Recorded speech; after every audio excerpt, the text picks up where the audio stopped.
လာပါဒီနေ့မှာကျွန်တော်ပြပြပေးမှာကတော့ကျွန်တော်တို့ Academy Federal School အသုံးပြုတဲ့ online learning platform ပေါ့နော် online learning platform မှာ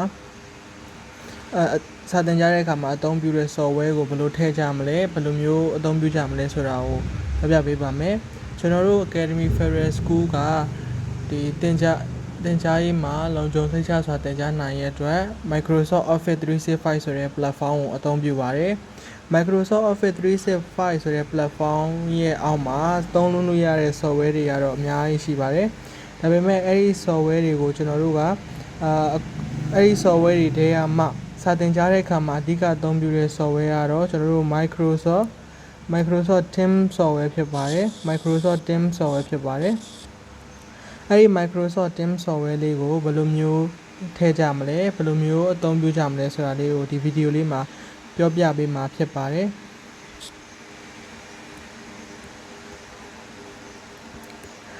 Microsoft Teams software ကိုစာသင်ကြားမဲ့ဖုန်းဆိုရင်လည်းဖုန်းပေါ့နော် laptop ဆိုရင်လည်း laptop အဲ့ဒီ device ထဲကိုကျွန်တော်တို့ထည့်ထားဖို့လိုပါတယ်အဲ့ဒီ Microsoft Teams software လေးကိုရယူဖို့အတွက်ဆိုရင်ကျွန်တော်တို့ Google Play Store ရှိတယ်Android ဖုန်းတွေဆိုရင် Google Play Store ရှိတယ်Apple iPhone တွေဆိုရင်တော့ Apple App Store ရှိတယ်ပေါ့နော်အဲ့ဒီကနေတစ်ဆင့် install လုပ်ကြပါမယ်အဲ့ဒီမှာတစ်ဆင့် install လုပ်ပြီးတော့ထည့်ရပါမယ်ကျွန်တော်အခုလက်တွေ့ပြပေးပါမယ်ညီဦးဆုံးကိုဖုန်းထဲမှာရှိတဲ့ Play Store ဒါမှမဟုတ် App Store ကိုအရင်သွားလိုက်ပါ App Store Play Store ကိုအရင်သွားပြီးပြီဆိုရင်တော့ဒီအပေါ်မှာရှိတဲ့ဒီအပေါ်ဘားတန်းလေးမှာရှိတဲ့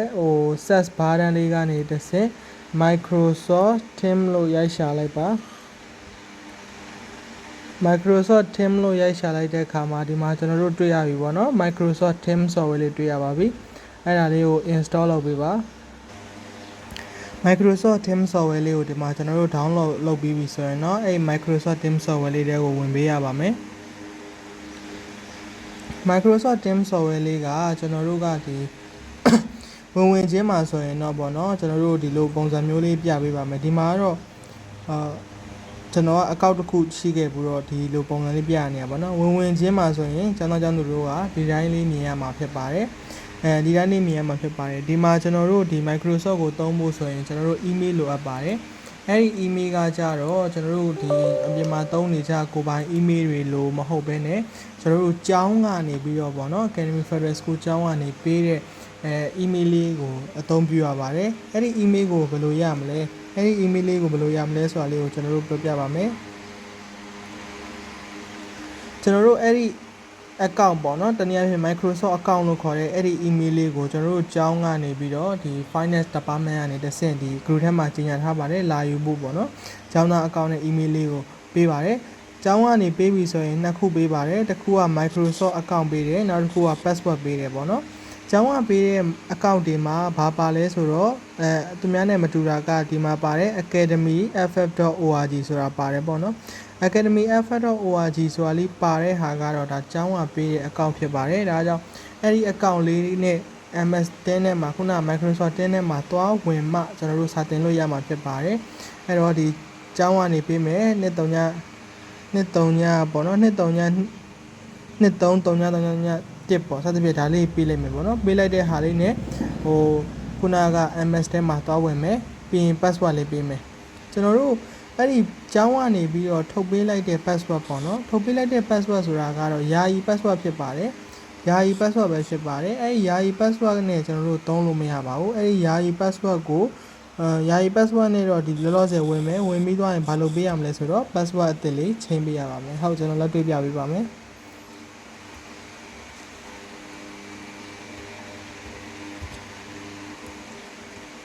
အခုကျွန်တော်တို့ဒီမှာကျောင်းကပေးလိုက်တဲ့အကောင့်လေးပေါ့နော်ကျွန်တော်တို့အခုစမ်းပြီးတော့ဝင်ကြည့်ပါမယ်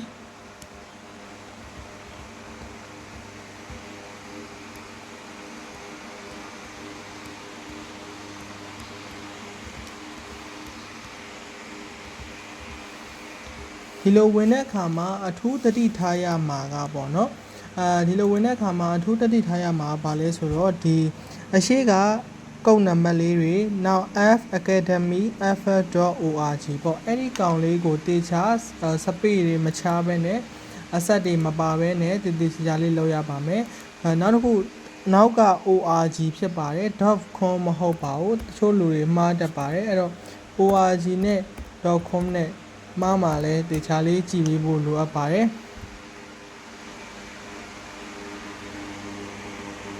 ဟုတ်ပြီဒါဆိုရင်ကျွန်တော်တို့ next လေးနှိပ်လိုက်မယ်ကျွန်တော်တို့ကစစဝင်ခြင်းဖြစ်တဲ့အတွက်ကြောင့်ဘာတောင်းလဲဆိုတော့ password တောင်းတယ်အခုဒီ password မှာကြတော့ကျောင်းကပေးတဲ့ password ကိုထည့်ရပါမယ်ကျောင်းကပေးတဲ့ password လေးကိုထည့်ရပါမယ်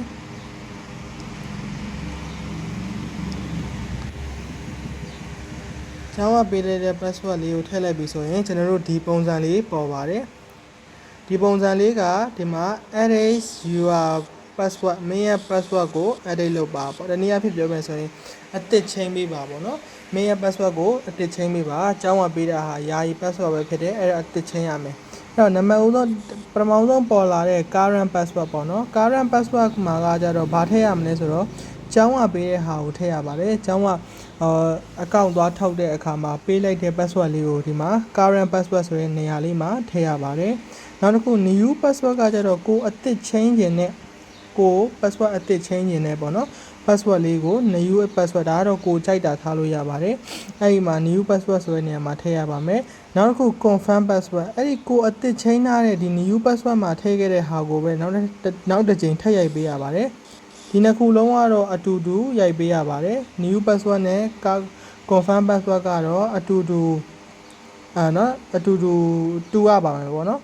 အရင်ဆုံးဒီမှာ current password မှာ password လေးကိုထည့်ပါမယ်ကျောင်းကပေးလိုက်တဲ့ password လေးကိုကျွန်တော်တို့ရိုက်ထည့်လိုက်ပါမယ်new password မှာလည်းကျွန်တော်တို့ password အသစ်လေးချိန်လိုက်ပါမယ်သူက password ချိန်လိုက်တဲ့အခါမှာpassword က6လုံးရှိရပါမယ် password 6လုံးရှိရပါမယ် okay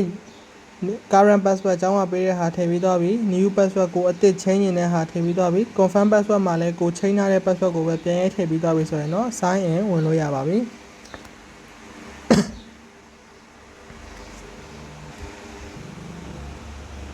အဲ့လို password ဝင်ပြီးသွားတဲ့အခါမှာကျွန်တော်တို့ခဏလေးစောင့်ပေးပါဒါဆိုရင်ကျွန်တော်တို့ team ထဲကိုရောက်ရှိသွားပါပြီ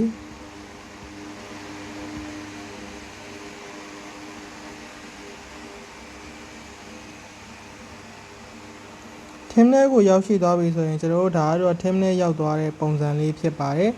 အဲ့ဒီမှာကျောင်းသားကျောင်းသူတွေအနေနဲ့ပေါ့နော်အရင်ဆုံး team မှာမိတ်ဆက်ပေးချင်တာကတော့